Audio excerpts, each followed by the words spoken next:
बिस्मिल्लाहिर्रहमानिर्रहीम। In this video we will discuss the thyroid disorder. अब इसमें देखो थायराइड की सिंथेसिस कैसी होती है। इसमें थायराइड हार्मोन के synthesis, first of all synthesis of the thyroglobulin in the follicular cell. अब ये पैकेज हो जाते हैं फॉलिकुलर सेल में, क्या होती है इसके सिंथेसिस होगी, सेक्रेटरी वेसिकल्स में पैक होंगे और फिर ये थायरोग्लोबिन को किसके अंदर सेक्रेट कर देंगे into the follicular lumen. Second step में क्या होता है, आयोडीन ट्रैपिंग होती है, ठीक है। आयोडीन पंप जो है वो on the bilateral surface of the follicular cell, जो कि पंप कर देगा आयोडीन को इनटू द सेल, ठीक है। उसके बाद इसके पंप इनहिबिटर में परक्लोराइड और थायरसाइनाइड आयनेट आते हैं। अब क्लिनिकल कॉन्सेप्ट में थायराइड सिंटोग्राफी करते हैं, रेडियो एक्टिव आयोडीन एब्लेशन करते हैं, कंजेनिटल हाइपोथायराइडिज्म देखते हैं और iodine deficiency.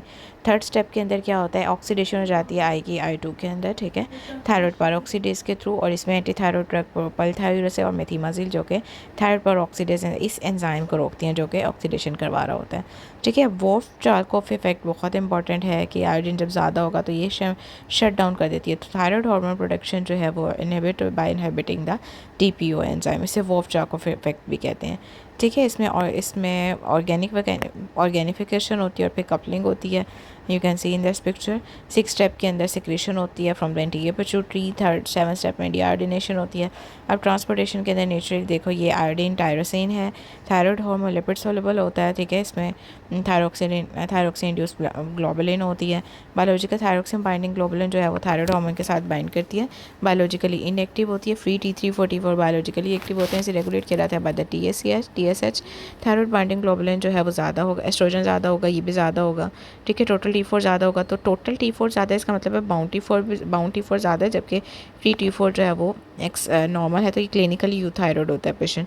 Thyroid binding globulin जो है वो कम किस में होता है, लिवर डिजीज़ में, नेफ्रोटिक सिंड्रोम में, स्टेरॉइड यूज़ की वजह से, ठीक है। बाउंड T4 कम होगा तो टोटल T4 भी कम होता है। अगर अब T4 से T3 की कन्वर्जन, T4 जो है 20 टाइम्स पोटेंट होता है, T3 बायोलॉजिकली मोर एक्टिव होता है, 4 टाइम मोर पोटेंट होता है, ठीक है। इस पे के अलावा इसमें फिर देखो पेरिफेरल कन्वर्जन इनहिबिटर के अंदर प्रोपाइलथायरोसिड जो है वो पेरिफेरल कन्वर्जन और TPO एंजाइम को रोक देता है, ठीक है। थायराइड हार्मोन की सिंथेसिस को कम कर देगा।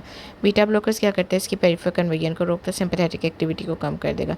रिवर्स T3 के अंदर क्या होता है, फिटस केस में T4 T3 जो है वो कन्वर्ट हो जाएगा, T4 T3 में कन्वर्ट हो जाएगा, जो कि बायोलॉजिकली इनएक्टिव होता है, ठीक है। अब इसको डिफ्रेंशिएट करते हैं factitious hypothyroidism from the endogenous etiology।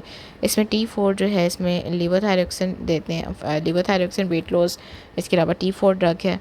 इसमें इसकी अगर आप रेशो देखो तो फैक्टिशियस के अंदर ग्रेटर दैन 70 होती है, ठीक है। रेडियो एक्टिव आयोडीन के अंदर इसमें इसकी एक्टिविटी कम हो जाती है, एक्टिविटी ज़्यादा होगी, इसका मतलब है कि एंड्रोजेनस कॉज है।